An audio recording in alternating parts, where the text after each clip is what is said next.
First of all, make sure that the CapCut app you install is the latest version.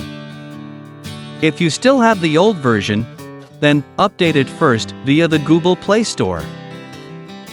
I assume you already have the latest version of CapCut. So now, create a new project, then add a video to it.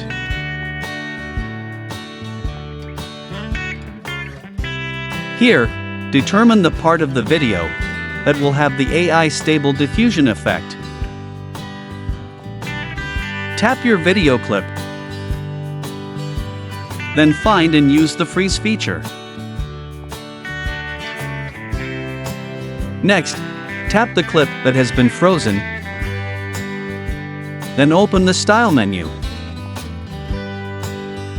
Now in the AI painting category, there are 3 stable diffusion effects that you can use for free for the first time, namely Transcender, Cyber Future, and Doll. Choose one of them,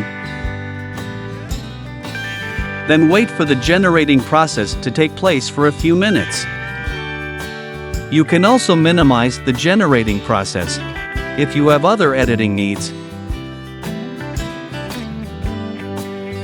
Finished. Now, let's see the results.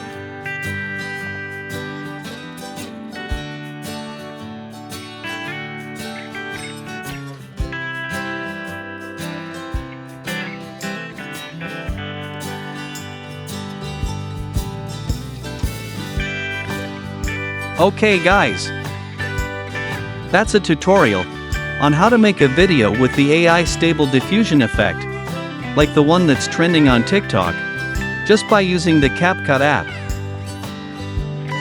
Easy, right?